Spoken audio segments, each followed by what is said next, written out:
నమస్తే. ప్రస్తుతం మన స్టూడియోలో ఐకాన్ ఆస్ట్రాలజర్ గట్టుపల్లి సురేష్ బాబు గారు ఉన్నారు. గురువుగారితో మాట్లాడేద్దాం. నమస్కారం గురుగారు. జై శ్రీమన్నారాయణ. గురుగారు, మే నెలలో సింహరాశి వారి పరిస్థితి ఎలా ఉండబోతుంది? మేజర్గా మనకి 5 గ్రహ మార్పులు కనిపిస్తున్నాయి మే నెలలో. మరి వీళ్ళకి పాజిటివ్ ఉంటుందా, నెగిటివ్ ఉంటుందా గ్రహ మార్పుల కారణంగా? అయితే మనకి 2025 సంవత్సరం మే మాసం. ఈ మే మాసంలో ద్వాదశ రాశి వారికి ఒకరికైతే సింహరాశి వారికి మరొక రూట్ అని చెప్పొచ్చు. ఎందుకంటే సింహరాశి వారు గత కొంతకాలంగా మార్చి 29వ తారీఖు తర్వాత ఈ షష్టగ్రహ కూటమి రోజున మనకి ఏదైతే జరిగిందో ఈ శని భగవాని యొక్క మార్పిడి, అంటే కుంభరాశిలో నుంచి మీనరాశి రావడంతో, దాంతోపాటు వీరికి శని భగవానికి అశుభ దృష్టి అనేది వీరి మీద ఉన్నది. ఎవరికి? సింహరాశి వారికి. అయితే దీనికి భిన్నంగా ఈ యొక్క మే మాసంలో ఏమవుతుందంటే కనుక, అంటే మార్చి నుంచి ఇప్పటి వరకు కూడా వీరంతా కొంచెం ఇబ్బందుల్లోనే ఉన్నారు. ఆర్థిక పరంగా కావచ్చు, జాబ్ పరంగా స్ట్రెస్ ఫీలు, గొడవలు, కుటుంబ కలహాలు అన్నీ కూడా ఏర్పడ్డాయి. ఇవన్నీ కూడా కొంతమేర వీరికి ఉపశమనం అని చెప్పొచ్చు. ఎందుకంటే మే 15వ తారీఖున వీరికి గురువు, రాహువు, కేతువు, రవి భగవాన్లు కూడా మారుతున్నారు. దాంతోపాటు బుధుడు కూడా మారడం జరుగుతూ ఉంది. దీనివల్ల వీరికి ఖచ్చితంగా మార్పు అనేది రాబోతుంది. ఎందుకంటే కొంతమేర ఆ శని గ్రహ అశుభత ఏదైతే ఉందో అది ఖచ్చితంగా వీరికి శుభదృష్టిగా మలుచుకునేందుకు వీరికి గురుగ్రహం కూడా మంచి వీరికి సానుకూలమైన పరిస్థితికి ఏర్పడుతుంది. కాబట్టి మంచి వీరికి పాజిటివ్గా ఉండేదానికి ఉంటుంది. అయితే వీరికి కొత్తగా ఏదైనా వ్యాపారం మొదలుపెట్టాలన్నా, జాబులో వెసులుబాటు రావాలన్నా, కొత్తగా ఏదైనా జాబు ప్రయత్నం చేయాలన్నా కూడా వీరికి ఖచ్చితమైనటువంటి ప్రత్యేకమైనటువంటి ఆలోచన ఉంటే సరిపోతుంది. అయితే ఈ మాసంలో వీరు ప్రయత్నపూర్వకంగా చేసినట్టయితే కనుక గొడవలు ఏదైతే ఉన్నాయో, భార్యాభర్త మధ్య ఎడబాటు కావచ్చు, స్ట్రెస్ ఫీల్ కావచ్చు, లేకపోతే జాబులో గొడవలు కావచ్చు, పార్ట్నర్షిప్లో గొడవలు కావచ్చు, ఫ్రెండ్స్లో గొడవలు కావచ్చు, లేదా వీరికన్నా పెద్దవారితో, అంటే ఉమ్మడి కుటుంబంలో ఉన్నటువంటి వారితో గొడవలు కావచ్చు, ఆస్తి తగాదాలు కావచ్చు, ఇవన్నీ కూడా ఖచ్చితంగా వీరికి సానుకూలం అయ్యేటువంటి పరిస్థితి. అలానే స్థల మార్పిడి కూడా వీరికి ఉంటుందని చెప్పవచ్చు ఈ మాసంలో. ఎందుకంటే జాబ్ ఇప్పటి వరకు ఉన్నటువంటి జాబులు మారి ఎక్కడికో విదేశాలకో లేదా వేరే ప్లేస్కి ఏదైనా వెళ్ళేదానికి ఆలోచన, జాబులో మంచి సానుకూలమైనటువంటి పరిస్థితి వచ్చి ప్రమోషన్స్ వచ్చేటువంటి అవకాశాలు కూడా లేవు అని చెప్పలేము. వీరికి బాగుంది. 15వ తారీఖు తర్వాత మాత్రమే ఇవన్నీ కూడా జరుగుతాయి. అయితే ఈ యొక్క 12వ తారీఖు మనకి బుద్ధ పౌర్ణమి అని ఉంది. ఈ బుద్ధ పౌర్ణమికి, అంటే 12వ తారీఖు మే మాసం 2020 సంవత్సరం, ఈ బుద్ధ పౌర్ణమికి కనుక వీరు ఒక 1/2 కిలో తెల్ల నువ్వులు, ఒక 1/2 లీటర్ పాలు, అలానే ఒక 2 గ్రాములు కుంకుమ పువ్వు, ఈ 3 కూడా వీరికి ప్రత్యేకమైన రెమెడీ అన్నమాట. ఈ 3 కూడా కలగలిపి ఆ రోజున ఆ చంద్ర భగవానుడి యొక్క కిరణాలు దానిలోకి పడేలా ఉంచి, అవి తెల్లవారిన తర్వాత వీరు శివాలయంలో అభిషేకం చేసుకోవాలి.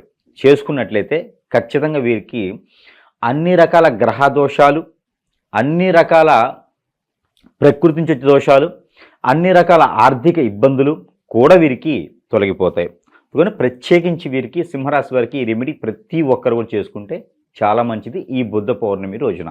అలానే ఈ సింహరాశి వారికి రాజకీయ రంగాల్లో, సినీ రంగాల్లో ఎవరైనా ఉంటే కదా వారికి కూడా ఈ మే మాసం 18వ తారీఖు తర్వాత మంచి మంచి ఆఫర్స్ వస్తాయి.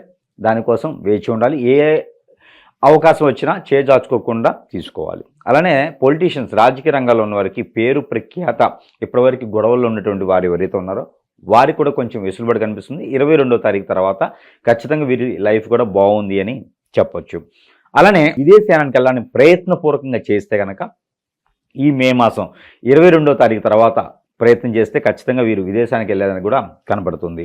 అయితే వీరికి కొత్తగా వ్యాపారాలు అయితే మాత్రం 9వ తారీఖు తర్వాత మొదలు పెట్టుకుంటే వీరికి సానుకూలంగా ఉంటుంది. అయితే వీరు ముఖ్యంగా చెప్పాల్సిందంటే ప్రయాణాలు చేసేటప్పుడు కొంతమేర జాగ్రత్త వహించుకుంటే మంచిది. ఎందుకంటే రాహు ప్రభావితం వీరి మీద బాగా కనపడుతుంది. 15వ తారీఖు లోపు మాత్రమే, 15 తర్వాత అయితే బాగానే ఉంటుంది. ప్రయాణాలు చేసేటంటే ముఖ్యంగా 9 నుంచి 15వ తారీఖు ఈ 4-5 రోజుల్లో ప్రయాణాలు చేసేవారు ఎవరైనా ఉంటే కొంచెం ఆచిచూసి జాగ్రత్తగా ప్రయాణాలు చేసేవాళ్ళు సింహరాశి వారు. అయితే ఇక వీళ్ళకి అవకాశాలు గుర్తింపు పరంగా ఎలా ఉండబోతుంది గురుగారు వీళ్ళకి? ఇప్పుడైతే మాత్రం గుర్తింపు రావడం అయితే కొంచెం ఇబ్బందికరంగానే ఉంది. జూన్ మాసం 22వ తారీఖు వరకు కూడా వీరికి గుర్తింపు వచ్చేదానికైతే కనపడట్లేదు. కాకపోతే శ్రమ చేసుకోవాలి, కష్టపడాలి, ఫలితం పొందాలి, అదే ఉంది. కానీ వేరే ఏదో గుర్తింపు కోసమో ఏదో పేరు ప్రఖ్యాత కోసం అయితే చేసేదానికైతే ఉండదు. ఎందుకంటే వీరు కష్టే ఫలిలాగా నమ్ముకొని ఉండేటువంటి వ్యక్తులుగా సింహరాశి వారు ఈ మాసం మొత్తం కూడా ఉండాల్సి వస్తుంది. కాబట్టి అలానే వచ్చే మాసం అయితే అలాంటి ప్రయత్నాలు ఏదైనా ఉంటే చేసుకోవచ్చు. ఇక శుభకార్యాల పరిస్థితి ఏంటి గురుగారు? శుభకార్యాలు కాని వారు అంటే పెళ్ళిళ్ళు కానటువంటి వారు సింహరాశి వారు ఎవరైనా ఉంటే వారికి స్త్రీలు అయితే మాత్రం కొంచెం ఈ మాసం ఆగితే మంచిది. పురుషులు ఎవరైనా ఉంటే కనుక వారికి పెళ్లి సంబంధాల వరకు అయితే కుదిరితే ఖచ్చితంగా పెళ్లి మాత్రం ఆగస్టు తర్వాతనే చేసుకుంటే సరిపోతుంది. అది కూడా ఆ పౌర్ణమి తర్వాత అంటే మే మాసం 12వ తారీఖు తర్వాతనే ప్రయత్నపూర్వకంగా చేయాలి. అంటే ఉత్తర దిశ నుంచి వచ్చేటువంటి సంబంధం ఏదైతే ఉందో అది వీరికి కుదిరేటువంటి అవకాశాలు అయితే మెండుగా కనిపిస్తున్నాయి. ఇక భూమికి సంబంధించిన వ్యవహారాలు ఎలా ఉండిపోతున్నాయి? ప్లాట్లు కొనాలన్నా, అమ్మాలన్నా, లేదంటే వీళ్ళ సొంత ఇంటికి అలా సాకారం అవ్వాలన్నా ఎంత టైం పట్టొచ్చు అంటారు వీళ్ళకి? ఇంకా వీరికి కష్టపడి సంపాదించుకొని కొనుక్కోవాలని ఆలోచన ఉంటే కనుక ఖచ్చితంగా వీరికి సెప్టెంబర్ వరకు ఆగాల్సిందే. ఇంకా ఏదన్నా వ్యాపారం చేసుకునే వారైతే జూన్ 22 వరకు ఆగాల్సిందే. ఇక రియల్ ఎస్టేట్ పంటలు పండించేవారు కానీ, కౌలు భూములు తీసుకునేవారు కానీ, అలాగే బిల్డర్గా చేసుకునే వారికి అయితే ఖచ్చితంగా బాగానే ఉందని చెప్పొచ్చు.